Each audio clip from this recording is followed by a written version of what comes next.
Kids, good afternoon. This is my update for December 17th, I think. Excuse the voice. Um, just giving you a little follow up. I checked into a hospital on the 3rd or 4th of December and I came out like the 12th. Still not feeling well. I had one, two, three, four psychiatrists contradict each other in deciding what medicines I was going to be put on. Some of them apparently so ancient and so dirty. They have dirty drugs and non-dirty drugs, and I mean dirty, horrible side effects and stuff like that. Um, so I got put on a variety of things, but they kept changing it every day because every time I'd see a new psychiatrist, they'd say, "What the hell were these people thinking?" Yeah.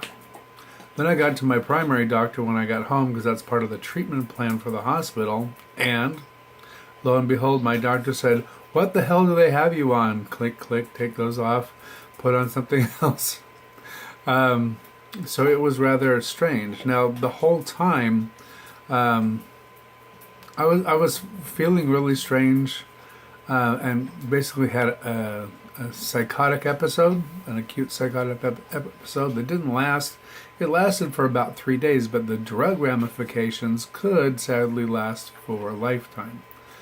Uh, Part of the side effects of these particular drugs are having like uncontrolled tremors, unable to walk correctly, extreme loss of short-term thought. Um, it goes on and on. It's just ugly. It's like having the worst of mental illness and the worst of Alzheimer's kind of all smashed together as a side effect of a drug that's supposedly making you better. And I realize I'm a very complicated case because I have physical and mental issues, and they all intertwine very, very in this very intricate pattern. So when you screw with one, you might be screwing with four others unintentionally. So last night I was still feeling like shit, and I finally said, I need to go to the ER and maybe, spend the night or two and have them just take me off everything and start again. Um, Unfortunately, the ER is about as efficient as the mental hospital. A little bit more, but not much. Citrus Memorial used to be a pretty good hospital, and then they sold it to private interests, of course, instead of letting the county run it, and it's gone down. It's gone down to hell, frankly, personally. As I spoke earlier, the mental hospital, uh, the wait averages between 12 and 18 hours to get admitted. To just get admitted. That's just to go through the door to the lock section where you go through another hour to 2.5 hours of body cavity searches and clothes searches and everything else you can imagine searches before they actually assign you a room. So yeah, that's how that goes. And then you get disturbed all day that first day, so you can't even take a nap. With different questionnaires like, what do you think is fun to do? Would you like to color, play basketball? What would you like to do? So I wrote nap, be alone, headphones, 80s music, anything to get away, to escape this hellhole. And the beds are rather uncomfortable because they're rubber and they're very thin. And my back is used to my smack daddy bed, with my feet elevated and everything else. It's because it's fully adjustable. So I didn't do so well in the sleeping department because first I had this like psycho freak, and then I had a pretty nice guy. He was pretty quiet, and he bounced. He bounced in after me and bounced out before me. I don't know how that worked out. But checking out of the mental hospital was another day-long process. It approximately lasted 11 hours. Yeah. So 18 hours to get in, 11 hours to get out. I don't know what's happened with the medical system or these people that are running it, if it's the computers, if it's the people. It cannot be the law because the law is the law. And it hasn't, I mean, fluctuates and changes, but just by increments, not by huge, vast changes automatically every 2 weeks. So that's just what it is. Now, with Citrus Memorial, I just cannot fathom why something that used to take less than 45 minutes ended up taking 8 hours. 8 fucking hours of my time. And my time is getting more expensive by the second. And my patience is growing much thinner by the second. I sat in the lobby, I filled out a paper, I came back and sat in the lobby, they took me out for a CAT scan, I sat back in the lobby, filled out another paper, sat in the lobby, went for CAT scan, and what was the other thing? Some full body something. It wasn't an MRI, it was something else. So got that done with, sat in the lobby, waited. Finally, somebody put me in a bed, and I just sat there and basically waited. And then who I didn't know was the doctor came in to talk with me and asked me what was going on. And then she vanished. I never saw her again.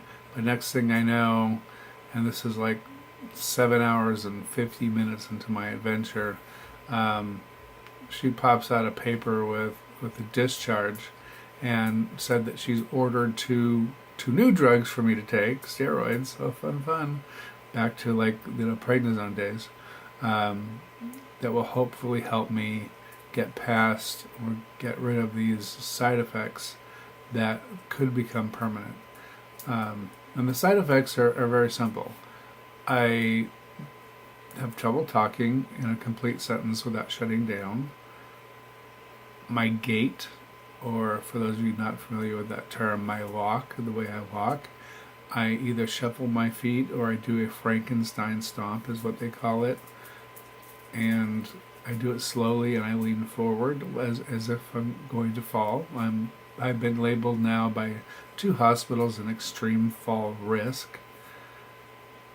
And what else? No appetite. The list goes on. And my short-term memory is just for shit now. So we're trying to fix this with these new steroids. Now, if these steroids were so great in the past, why wasn't I given to them 5 years ago? Whatever.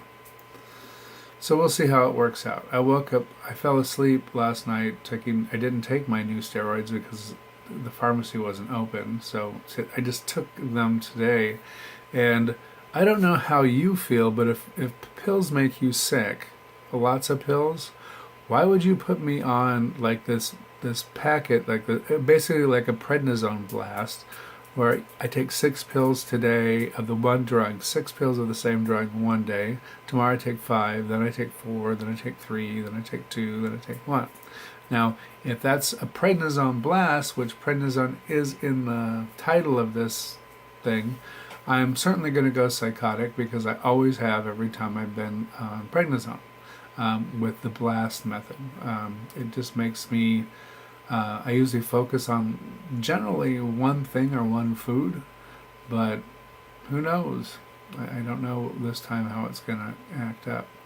And they did put me on Abilify, which I was on years ago, but they took me off because of my diabetes. But apparently my diabetes is doing very well, and the drug I'm taking is much stronger than the drug they had 5 years ago, obviously. So we're going to try it with the Abilify for a while and see if that works. I can say that those poisonous drugs I was having a reaction to made it difficult, if almost impossible, to swallow.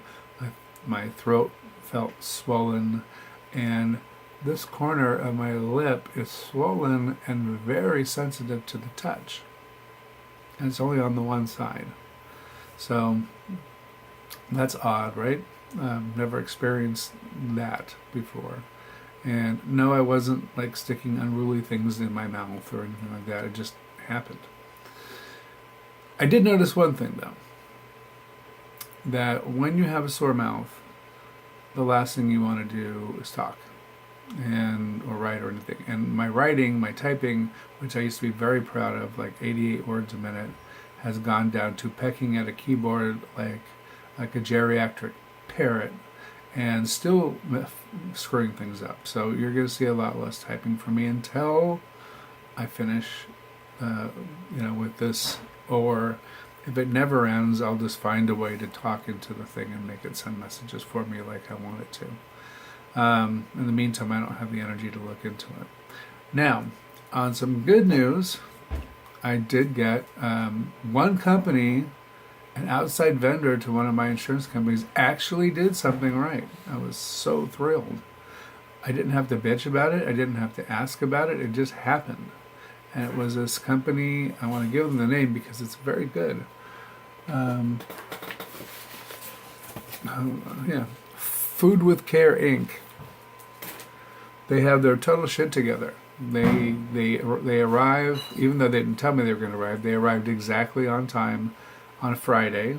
They delivered what was expected, and it was all clean, sanitary, well organized, frozen, and now I have some like frozen meals that are a lot more diabetic friendly and very low salt, which is what I need.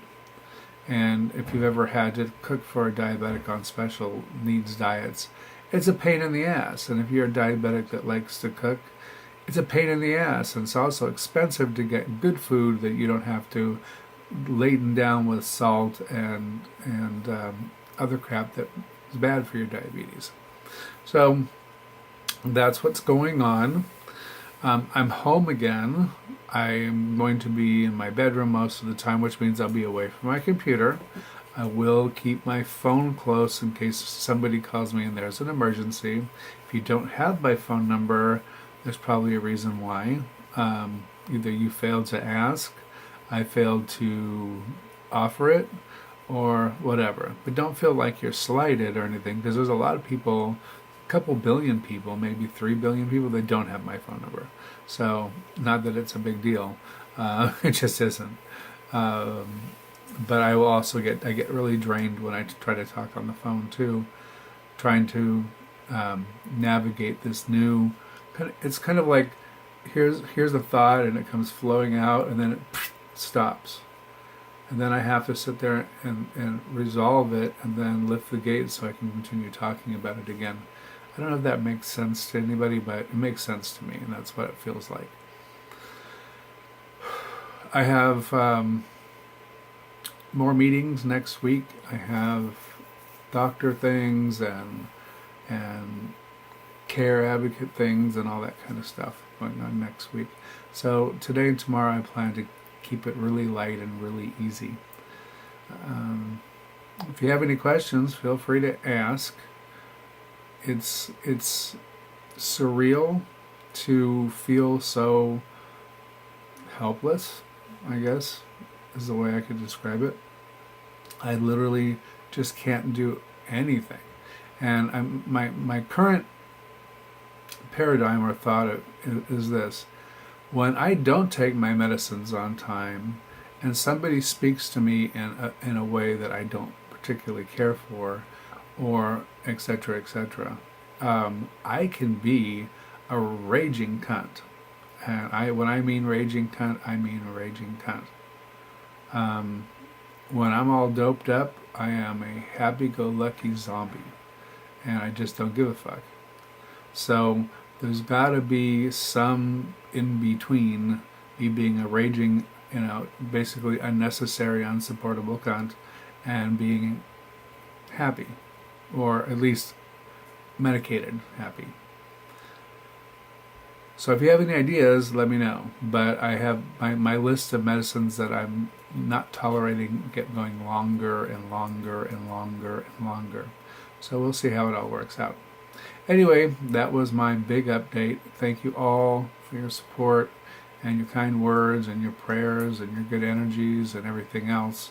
They were important to me, and I could actually feel them. So I'll try to keep tough from my animals, keep tough from my friends, and you guys just enjoy life.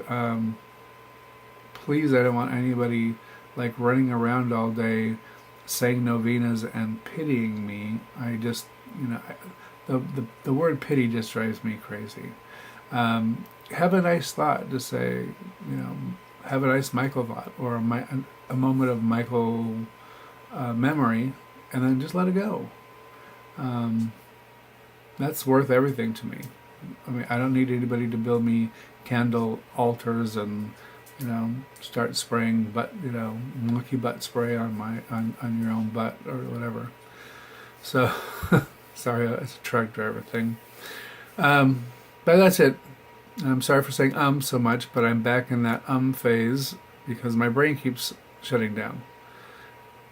I don't know why that is. Anyway, have a good one.